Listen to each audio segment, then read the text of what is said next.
APJ Abdul Kalam. अगर आप किसी भी इंडियन से यह सवाल पूछें कि उनके आज तक के सबसे पसंदीदा प्रेसिडेंट कौन है, तो जवाब सबका एक जैसा ही आने वाला है, और वो हैं डॉक्टर अब्दुल कलाम। डॉक्टर कलाम सिर्फ राष्ट्रपति के तौर पर नहीं जाने जाते, बल्कि उनके साइंस में कंट्रीब्यूशन को भी हम सब आज भी याद करते हैं। लेकिन आखिरकार रामेश्वरम के तट पर रहने वाला एक आम सा लड़का, जो कि स्टेशन पर अखबार बेचने तक का काम किया करता था, वो इस मकाम तक आया कैसे?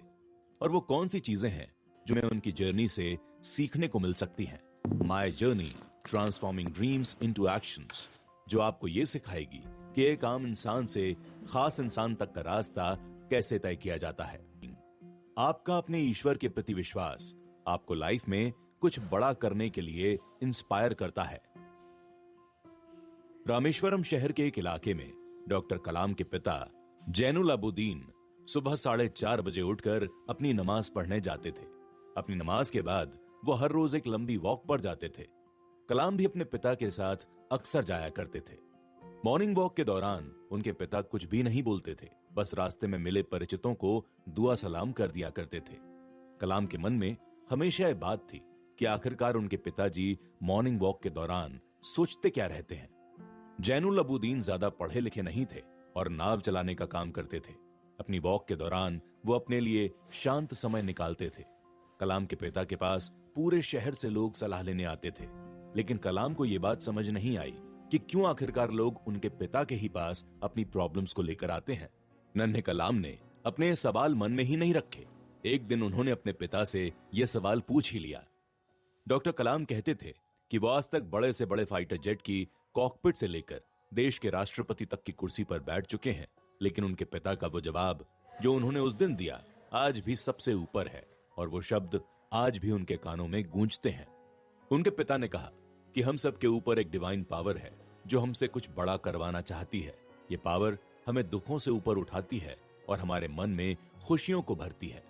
इसीलिए जरूरी है कि हम अपने आप को उस डिवाइन पावर के हवाले कर दें, और फिर हम अपनी लाइफ में उन ऊंचाइयों को छूते हैं जिनके बारे में हमने खुद से भी कभी उम्मीद भी नहीं की होती।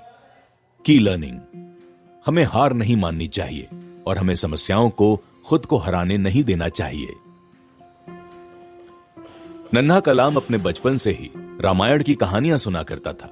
अब रामेश्वरम में रहने वाला कलाम इस बात को भी जानता था कि कैसे भगवान राम ने लंका जाने से पहले रामेश्वरम के तट पर भगवान शिव की पूजा की थी, और आज वहां हर दिन हजारों की संख्या में भक्त आते हैं। इन्हीं में से कुछ लोग धनुषकोडी, जो कि रामेश्वरम से 20-22 किलोमीटर दूर बसा एक आइलैंड है, वहां भी जाते हैं। ये जगह समुद्र संगम के नाम से भी जानी जाती है, क्योंकि यहां बे ऑफ बंगाल और इंडियन ओशियन दोनों समुद्र मिलते हैं। डॉक्टर कलाम के पिता ने यहीं से अपना नाव चलाने का काम शुरू किया था। उन्होंने अपनी नाव खुद बनाई। इस काम में नन्हे कलाम ने भी अपना हाथ बटाया। डॉक्टर कलाम के लिए नाव को बनते देखना इंजीनियरिंग की दुनिया का इंट्रोडक्शन था। जब छोटे कलाम ने देखा कि कैसे एक नॉर्मल सी लकड़ी को जब सही तरीके से जोड़ा और तोड़ा जाता है तो नाव जैसी चीज बनती है, कलाम के लिए यह रॉकेट मिसाइल बनाने से कम नहीं था।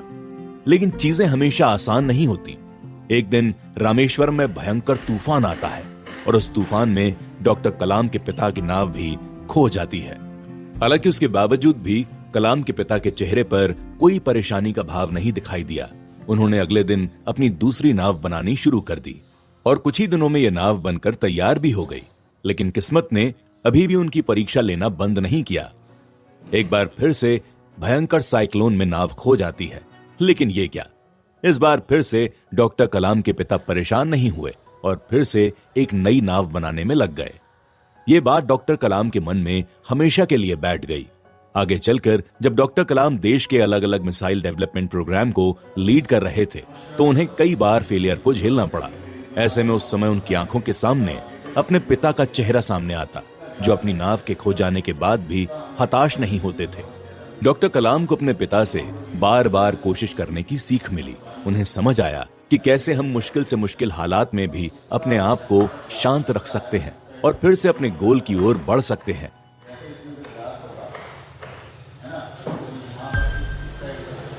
की लर्निंग, अगर तुम सूरज की तरह चमकना चाहते हो तो पहले सूरज की तरह जलो। ये बात उस समय की है जब डॉक्टर कलाम सिर्फ 8 साल के थे। घर की हालत अच्छी नहीं थी, फिर भी उनके माता पिता ने कभी कलाम को इसका एहसास नहीं होने दिया। लेकिन डॉक्टर कलाम बचपन से ही लोगों के दिलों में झांकने के काबिल थे। तो 8 साल के मासूम कलाम को इस बात का पता लग गया कि उसके घर के हालात ठीक नहीं हैं। लेकिन इसके लिए वो क्या कर सकता था? एक 8 साल के बच्चे को भला कोई नौकरी पर कैसे रखता? तभी कलाम और उसके कजिन शमशुद्दीन को एक आइडिया आया, न्यूज़पेपर बांटने का। ये बात है 1930 के दशक की। उन दिनों रामेश्वरम एक छोटा सा कस्बा हुआ करता था। वहां के लोग आसपास की दुनिया से ज्यादा जुड़े हुए नहीं थे। लेकिन धीरे धीरे ये सिचुएशन बदल रही थी। देश भर में गांधी जी की लीडरशिप में आजादी की लड़ाई शुरू हो चुकी थी। अब हर कोई आजादी की इस लड़ाई के बारे में जानना चाहता था और इसका सबसे आसान तरीका था न्यूज़पेपर। शमशुद्दीन, जो कि उम्र में कलाम से काफी बड़ा था, उसने प्लान बनाया कि वो पास के शहर में जाकर अखबार खरीदेगा और ट्रेन से रामेश्वरम लेकर आएगा। लेकिन वो ट्रेन रामेश्वरम में रुकती नहीं थी। ऐसे में दोनों भाइयों ने फैसला किया कि शमशुद्दीन हर दिन जब ट्रेन रामेश्वरम स्टेशन पर पहुंचेगी तो न्यूज़पेपर के बंडल को स्टेशन पर फेंकेगा और कलाम उन्हें पकड़कर पूरे कस्बे में बांटेगा। दोनों ही इस प्लान को लेकर काफी एक्साइटेड थे। कलाम हर दिन सुबह 4 बजे उठते और पहले अपनी अरबिक क्लास के लिए एक मस्जिद में मौलवी के पास जाते। उसके बाद वो स्टेशन पर जाते और वहां से न्यूज़पेपर लेकर उन्हें पूरे शहर में बांटते। ये काम काफी चैलेंजिंग था, लेकिन कलाम को इसमें कभी भी ऐसा नहीं लगा कि वो किसी तकलीफ देने वाले काम को कर रहे हैं। वहां से अपना ये काम खत्म कर कलाम अपनी स्कूल के लिए रवाना होते। कलाम की मां ने उन्हें कई बार ये काम करने से रोका, लेकिन कलाम ने इस मामले में उनकी एक नहीं सुनी। कलाम ये भी समझते थे कि ये पैसे जो वो इस काम से कमा रहे हैं वो उनके घर में कितने काम आ रहे हैं, और इस बात से उनकी मां भी उनके ऊपर कितना प्राउड फील करती है। इसीलिए उन्होंने ये काम काफी टाइम तक कंटिन्यू रखा।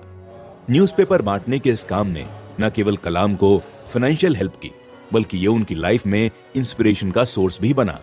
कलाम हर दिन खुद भी इन पेपर्स को पढ़ते थे। इनमें गांधी जी, नेहरू, पटेल जैसे बड़े बड़े लीडर्स के बारे में लिखा होता था। इन चीजों का कलाम की ओवरऑल पर्सनैलिटी पर बहुत ज्यादा फर्क पड़ा।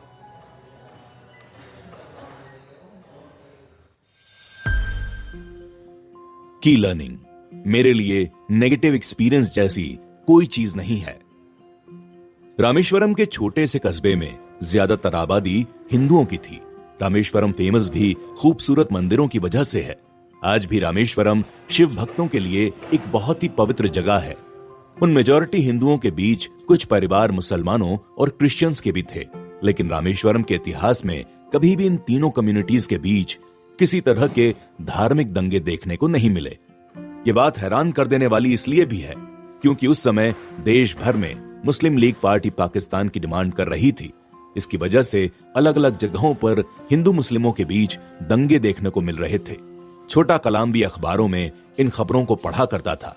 वो कभी समझ नहीं पाता था कि आखिरकार ऐसा क्यों हो रहा है, क्योंकि उसके शहर में तो कभी ऐसा कुछ भी देखने को नहीं मिलता था। अगर हम उन 3 लोगों की बात करें जो डॉक्टर कलाम को बहुत इंस्पायर करते थे, तो उसमें पहला नाम आता है उनके परदादा जी का। रामेश्वरम के मंदिर में हर साल मूर्ति को बाहर लाया जाता है और उस मूर्ति को एक साफ पानी के टैंक में धोकर पवित्र किया जाता है।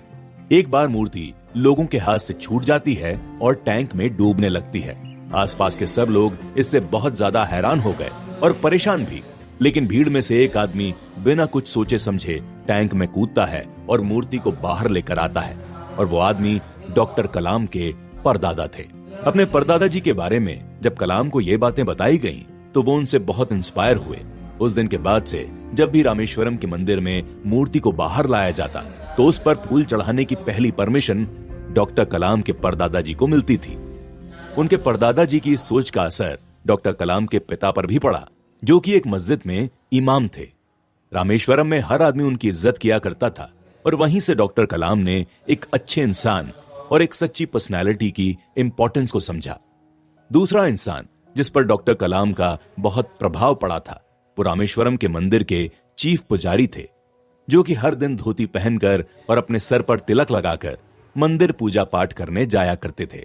एक बहुत ही शांत और सरल स्वभाव के इंसान थे। डॉक्टर कलाम न जाने कितनी बार अपनी परेशानियों को लेकर उनके पास गए होंगे।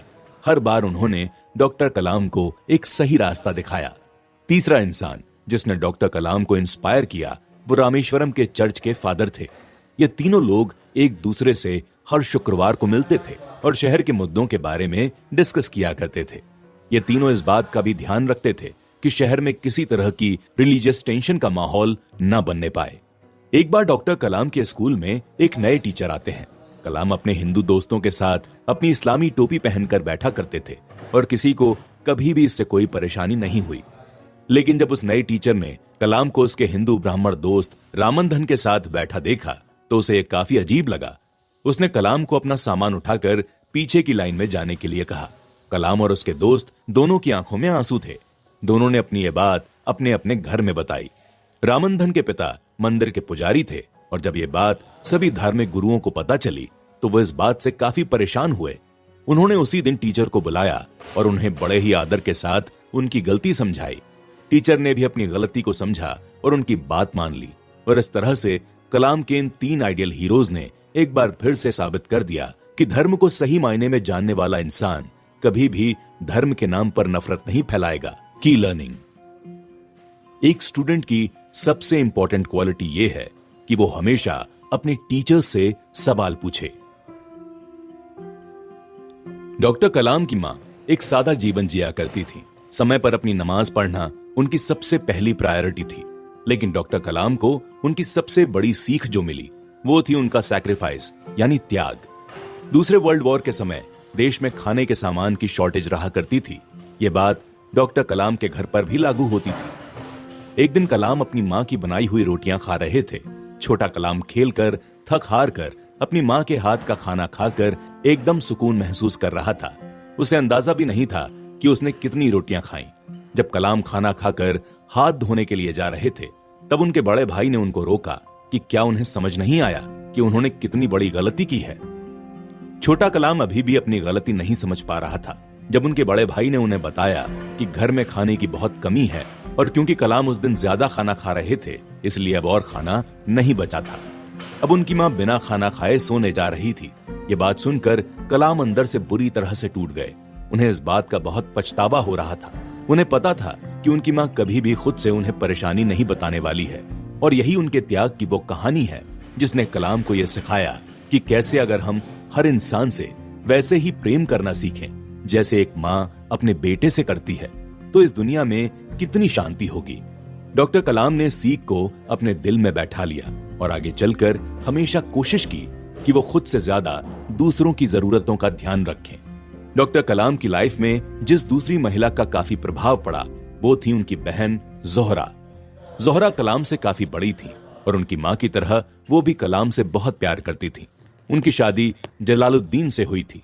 उस समय तक कलाम भी काफी बड़े हो चुके थे। जलालुद्दीन ने कलाम के टैलेंट को शुरुआत से पहचान लिया था। इसीलिए उन्होंने कलाम के पिता को कन्विंस किया कि वो कलाम को इंजीनियरिंग की पढ़ाई के लिए आगे मद्रास भेजें। लेकिन कलाम, जिनके घर का खर्चा भी बड़ी मुश्किल से निकलता था, वो भला कॉलेज की फीस कैसे भरते। जब ये बात उनकी बहन जोहरा को पता लगी तो उन्होंने बिना कुछ सोचे समझे अपने गहने बेचकर कलाम को अपनी फीस भरने के लिए कहा। कलाम के लिए यह त्याग बहुत बड़ा था। जलालुद्दीन ही कलाम की लाइफ के पहले मेंटोर थे। उन्होंने कलाम के क्यूरियस माइंड को एक दिशा दी। कलाम को यह सिखाया कि कैसे उन्हें हर चीज के बारे में सवाल पूछने चाहिए। इस बात का कलाम पर बहुत गहरा असर पड़ा और यहीं से उनके मन में एक साइंटिफिक टेम्परामेंट डेवलप हुआ। की लर्निंग। इंसान को कठिनाइयों की जरूरत होती है क्योंकि सक्सेस का मजा उठाने के लिए ये जरूरी है। डॉक्टर कलाम जब मद्रास में इंस्टीट्यूट ऑफ इंजीनियरिंग में थे तो उनके साथ 3 और स्टूडेंट को एक प्रोजेक्ट दिया गया जिसमें उन्हें एक फाइटर प्लेन का डिजाइन बनाना था। कलाम और उनके दोस्तों ने बड़ी मेहनत के साथ एक डिजाइन बनाया और अपने प्रोफेसर को प्रेजेंट किया। लेकिन कलाम के प्रोफेसर ने जब यह प्रोजेक्ट देखा तो वो उससे बिल्कुल भी खुश नहीं हुए। उन्होंने कलाम की ओर देखा और बड़े ही दुखी मन से उनसे कहा कि कलाम, मुझे तुमसे यह उम्मीद बिल्कुल नहीं थी कि तुम इतने ब्रिलियंट स्टूडेंट होने के बावजूद इतना बेसिक सा मॉडल बनाकर लाए हो। कलाम ये सुनकर हैरान तो थे ही, साथ ही साथ वो अंदर से बहुत दुखी हो गए। प्रोफेसर ने उन्हें 2 दिन का मौका दिया और कहा अगर 2 दिनों में कलाम ने अपना नया प्रोजेक्ट सबमिट नहीं किया तो उनकी स्कॉलरशिप बंद हो जाएगी। कलाम के लिए यह एक बहुत बड़ा झटका था। स्कॉलरशिप के बिना कलाम के लिए अपनी स्टडी को कंटिन्यू रख पाना इम्पॉसिबल था। कलाम उस दिन ना तो खाना खाते हैं और ना ही सोते हैं और पूरी रात अपने प्रोजेक्ट पर काम करते हैं। अगले दिन जब वो प्रोजेक्ट पर काम कर रहे होते हैं तो प्रोफेसर उन्हें दरवाजे पर खड़े होकर काफी देर तक देखते रहे और फिर जब कलाम उन्हें देखते हैं तो अपनी जगह पर खड़े हो जाते हैं। कलाम का डेडिकेशन देखकर प्रोफेसर कलाम के इस प्रोजेक्ट को अप्रूव कर देते हैं और वो कलाम से कहते हैं कि वो चाहते थे कि तुम अपना बेस्ट दो और अपनी कैपेबिलिटीज को पहचानो।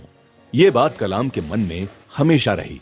आगे चलकर उन्होंने अपनी कैपेबिलिटीज का पूरा यूज किया और देश को मिसाइल और रॉकेट टेक्नोलॉजी में कई सारी नई चीजें थमाई। डॉक्टर कलाम की पर्सनालिटी हमें हर तरीके से बहुत कुछ सिखाती है। उनकी लाइफ का आगे का सफर हम सबसे बिल्कुल छुपा हुआ नहीं है। उनका इंडिया के पहले परमाणु टेस्ट को लीड करने के साथ अग्नि और पृथ्वी जैसी मिसाइल सिस्टम पर काम करना और एंड में भारत के प्रेसिडेंट के तौर पर देश को नई दिशा देना,